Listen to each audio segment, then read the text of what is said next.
Aplix, tontonannya anak kedokteran.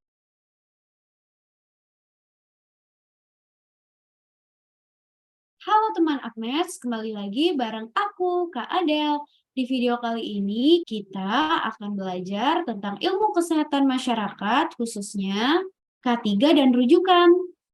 Nah, ini ada learning outcomes yang diharapkan dari teman Agnes, yaitu teman Agnes mampu mengetahui topik program K3 dan rujukan.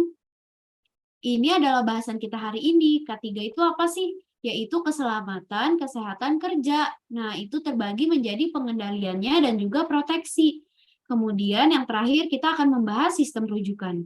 Mulai dari pengendalian resiko K3 dulu ya. K3 itu tadi keselamatan dan kesehatan kerja.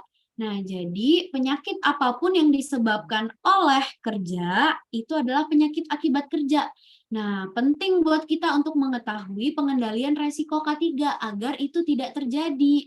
Yang pertama bisa kita kendalikan adalah eliminasi. Yang bisa kita lakukan pengendaliannya itu bisa dari dua macam, yaitu tempat kerja atau memberikan pekerjaan yang aman untuk mengurangi bahaya, atau membuat tenaga kerjanya menjadi aman, alias mengurangi paparan. Kita mulai dulu dari tempat kerja atau pekerjaan yang aman ya. Contohnya, kita bisa mengeliminasi. Eliminasi ini apa? Kita eliminasi bahaya yang bisa terjadi. Kemudian ada substitusi. Contoh, kita mengganti alat, atau mesin, atau bahan, atau tempat kerja supaya jadi lebih aman. Kemudian ada perancangan. Perancangan itu kita modifikasi alatnya, mesinnya, dan juga tempat kerjanya agar mencegah K3 itu. Kemudian lanjut ke mengurangi paparan untuk membuat tenaga kerja aman. Contohnya administrasi dan juga APD. Administrasi itu maksudnya kita membuat SOP atau prosedur, aturan, pelatihan dalam bekerja, durasi bekerja, dan memberikan edukasi, misal diberikan poster. Kemudian yang terakhir ada APD, yaitu menyediakan APD, alat pelindung diri.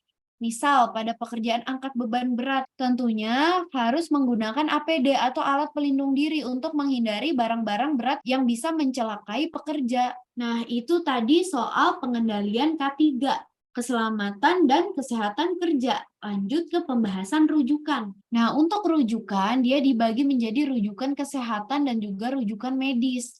Rujukan kesehatan itu dia jalur dinas kesehatan dan sifatnya UKM untuk orang yang sehat. Contoh, sarana logistik, operasional, teknologi, intinya dia bukan pasien, sehingga jalurnya pun jalur dinas kesehatan. Kalau rujukan medis, tentu saja dia berbasis UKP, yaitu pasien, bahan spesimen atau laboratorium, dan juga ilmu pengetahuan sehingga jalurnya lewat RS bertingkat mulai dari tipe D, tipe C, tipe B, dan juga tipe A. Nah, rujukan itu ada vertikal dan horizontal. Untuk yang vertikal sendiri dia berarti bertingkat, mulai dari vaskes pertama seperti klinik Pratama dan juga puskesmas, lanjut ke rumah sakit tipe B, lanjut ke rumah sakit tipe A, dan seterusnya. Kemudian untuk yang horizontal, dia satu tingkatan saja. Jadi dari klinik pribadi ke puskesmas, karena ini masih sama-sama vaskes 1, sehingga disebutnya rujukan horizontal. Nah, rujukan dokter itu juga ada beberapa istilah nih teman Apmeds. Ada yang interval, ada kolateral, ada juga cross, ada juga split. Untuk yang interval, dia adalah merujuk pasien untuk sementara waktu. Kemudian dikembalikan ke dokter awal. Misal, dari vaskes pertama, dia rutin berobat ke puskesmas terkait penyakit hipertensinya. Namun, ternyata pasien ini memiliki keluhan lain. Sehingga dia dirujuk sementara waktu ke rumah sakit tipe B atau tipe C, kemudian dikembalikan lagi ke dokter awal untuk dirawat sesuai dengan keluhan berobat rutinnya. Kemudian ada yang namanya kolateral atau konsul. Jadi ini seperti di rumah sakit, biasanya dokter umum konsul ke dokter spesialis, tapi pasien masih dalam pemantauan dokter umum. Misal pasien di IGD, pasiennya dokter umum, tapi ternyata dia keluhannya ada hipoglikemi, hiponatremi, hipokalemi, sehingga dokter umum itu kontrol ke dokter spesialis penyakit dalam untuk dirawat. Ada contoh juga pasien hipertensi, curiga retinopati hipertensi, sehingga dirujuk ke mata, tapi dokter umum masih merawat hipertensinya. Kemudian ada juga contoh rujukan cross atau bye-bye sebutannya. Kenapa bye-bye? Karena dia diberikan pasiennya sepenuhnya ke dokter yang dikonsulkan. Jadi dia tidak ikut campur lagi. Contoh, pasien datang ke IGD curiga usus buntu. Sehingga kita merujuk dan memberikan seluruh penanganan ditangani oleh spesialis bedah.